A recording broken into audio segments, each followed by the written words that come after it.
Combined group बी group सीच्या प्रिलियमसाठी म्हणजे पूर्व परीक्षेसाठी आपण ही मॅथ्सची मॅरेथॉन सिरीज चालू केली आहे, लेक्चर सिरीज. त्याच्यामध्ये आज आपण सरासरी या दुसऱ्या टॉपिकचे क्वेश्चन बघणार आहोत की पूर्व परीक्षेमध्ये गणितासाठी कशा प्रकारे या टॉपिकवरती प्रश्न विचारला जातो. तर पहिला प्रश्न बघूयात. 3 संख्यांची सरासरी ही 60 आहे. दुसरी संख्या पहिल्या संख्येपेक्षा 6ने मोठी आहे, परंतु तिसऱ्या संख्यापेक्षा 12ने लहान आहे, तर दुसरी संख्या कोणती? आता सर्वात प्रथम काय करायचं, या सरासरी टॉपिकवरती नेहमी परीक्षेला प्रश्न विचारले जातात. अतिशय सोप्या प्रकारे प्रश्न असतात आणि आपल्याला ह्याच्यामध्ये मार्क देऊन जातात. तर बघूयात कसा करायचा हा. आता विचारले आपल्याला काय संख्या विचारली आहे. तर सर्वात प्रथम काय करू आपण, पहिली संख्या ही x मानू. आता दिलेली कंडिशन काय आहे ती आधी चेक करूयात. कंडिशन काय दिली आपल्याला, 3 संख्यांची सरासरी 60 आहे. दुसरी संख्या पहिली संख्येपेक्षा 6ने मोठी आहे. जर पहिली x मानली तर आपली दुसरी संख्या काय येणार, पहिल्यापेक्षा 6ने मोठी म्हणजे पहिली x आहे तर दुसरी x अधिक 6 येणार. आणि परंतु तिसऱ्या संख्यापेक्षा 12ने लहान आहे.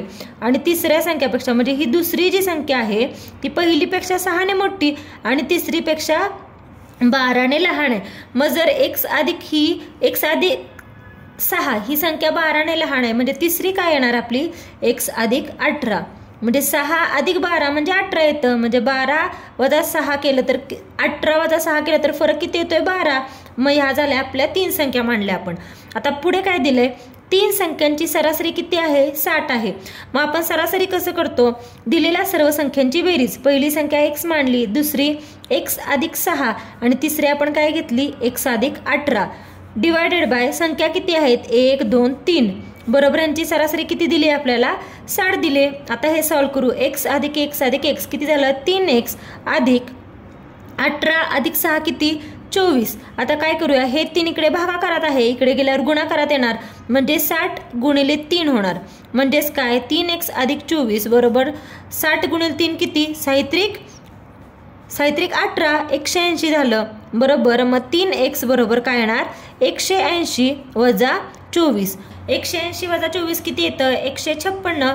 हे झालं 3x. आपल्याला व्हॅल्यू कशाची काढायची, x ची काढायची म्हणून 156. हे 3 इकडे काय होणार, इकडे गुणाकारात आहे, इकडे गेल्यावर भागाकारात. इथे 3 भाग घालू, 3 5 15 आणि 3 दुनी 6 म्हणजे आपली x ची व्हॅल्यू काय आली, 52 आली. आता आपल्याला काय काढायचं आहे, संख्या काढायची. ही 52 x ची व्हॅल्यू म्हणजे आपली पहिली संख्या आपण x मानले म्हणजे पहिली संख्या आपल्याला भेटली ती आहे 52.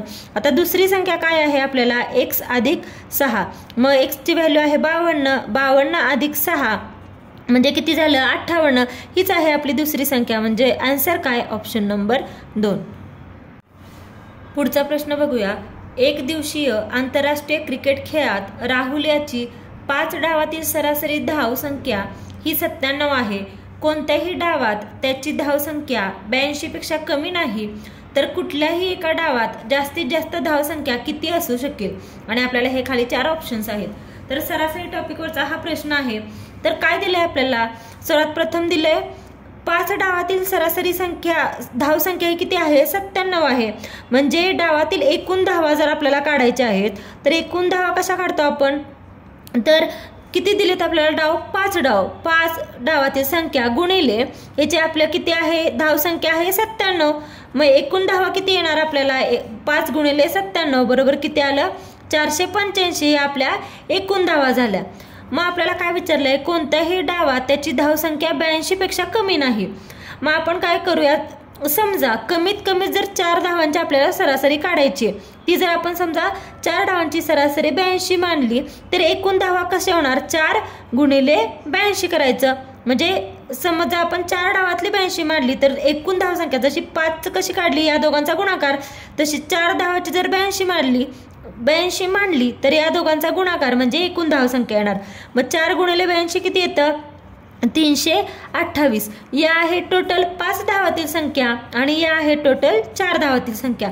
पण आपल्याला विचारलं काय, कुठल्याही एका डावात जास्तीत जास्त धावसंख्या किती असू शकेल.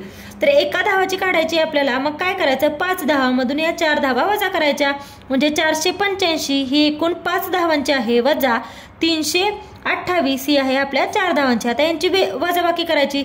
15 वजा 8 किती आलं, 7. इथे 7तून 2 गेले, 5 आणि 4तून 3 गेले किती आलं 1, म्हणजे 157 ही एका डावात जास्तीत जास्त धावसंख्या असू शकेल. म्हणजे आपला आन्सर काय ऑप्शन नंबर 2.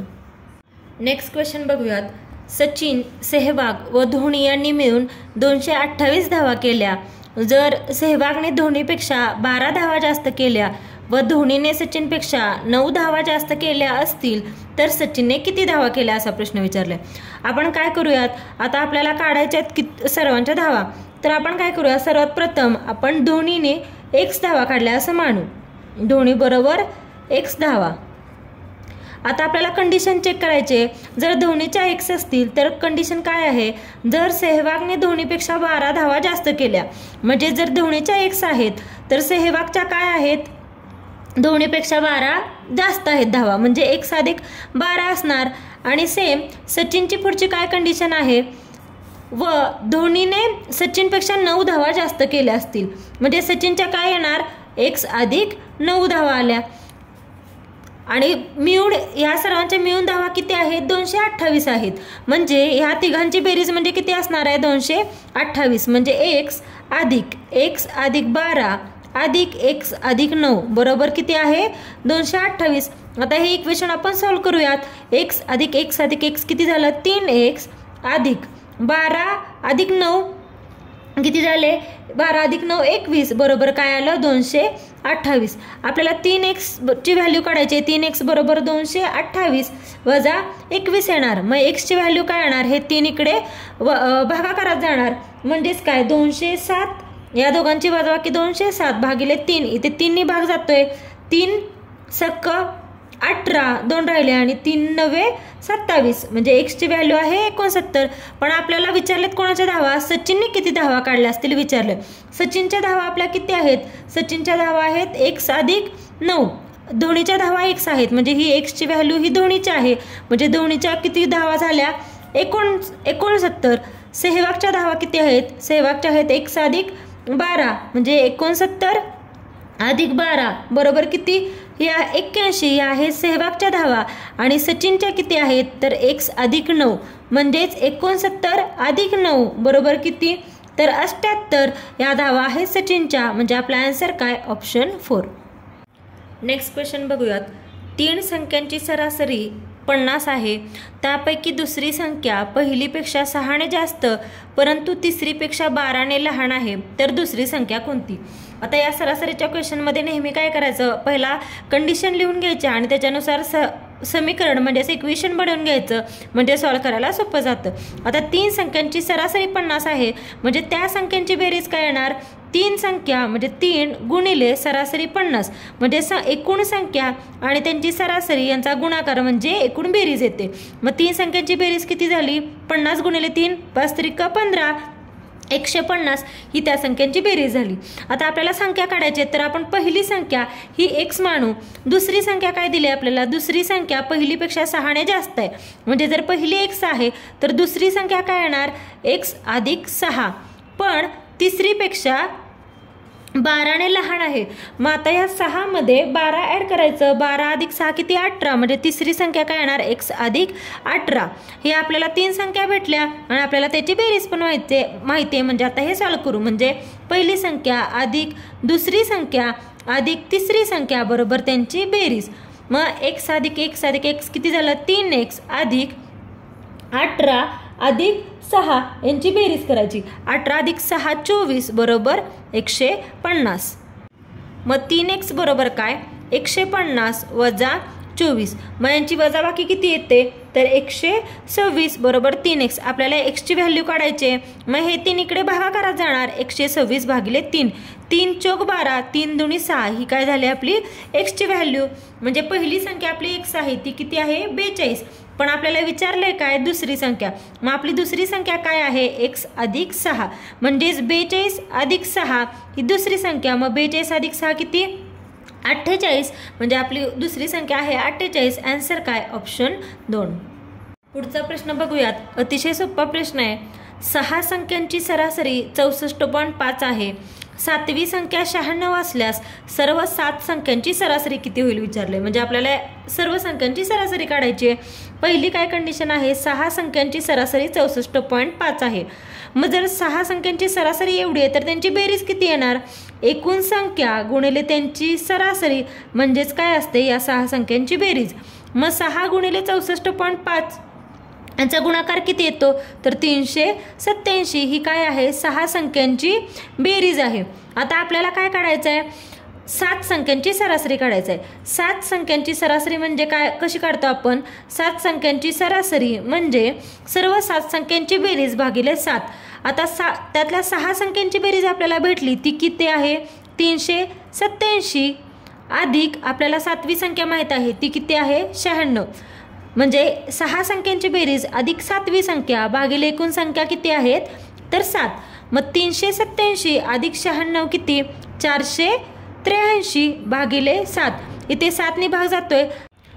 7 सके 42 राहिले 6. मग 7 9 63 म्हणजे या 7 संख्येची सरासरी किती आहे? तर 69. म्हणजे आपला आन्सर काय? ऑप्शन 4. पुढचा प्रश्न बघूया. एका वर्गातील 20 विद्यार्थ्यांचे सरासरी वय 14 वर्ष आहे, तर त्याच वर्ग शिक्षकाचे वय मिळवले तर त्यांची सरासरी 15 होते, तर वर्ग शिक्षकाचे वय किती? आता आपल्याला कंडिशन काय दिली आहे? 20 विद्यार्थ्यांचे सरासरी वय 14 आहे. मग आपल्याला जर विद्यार्थ्यांचे एकूण वय काढायचे असेल तर काय करणार? एकूण विद्यार्थी गुणिले त्यांचे सरासरी वय किती? 14 यांचा गुणाकार करणार. 14 दुनी 28 आणि हे 0 ॲज इट इज. म्हणजे विद्यार्थ्यांचे एकूण वय किती आहे? तर 280 आहे. पुढे कंडिशन काय? त्यात जर वर्ग शिक्षकाचे वय मिळवले तर त्यांची सरासरी 15 होते. 20 विद्यार्थी त्यांच्यामध्ये एक वर्ग शिक्षक मिळवला तर संख्या किती झाली? 21 झाली. तर त्यांचे सरासरी वय किती होते? तर 15. मग या दोघांचा गुणाकार केला तर आपल्याला वर्ग शिक्षकासह एकूण वय भेटेल. मग 21 गुणिले 15 यांचा गुणाकार किती येतो? 315.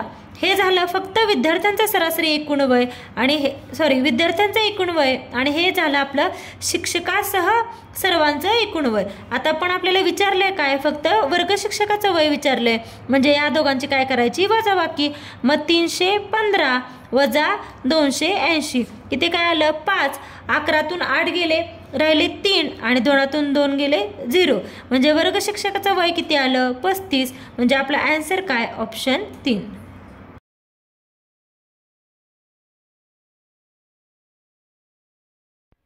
Thank you for watching. प्लीज व्हिडिओला लाईक करा, शेअर करा, कमेंट करा आणि चॅनलला सबस्क्राईब करायला विसरू नका. आणि अशा प्रकारचे कोणत्या टॉपिकवरचे व्हिडिओ तुम्हाला पाहायला आवडतील ते कमेंट करून नक्की सांगा.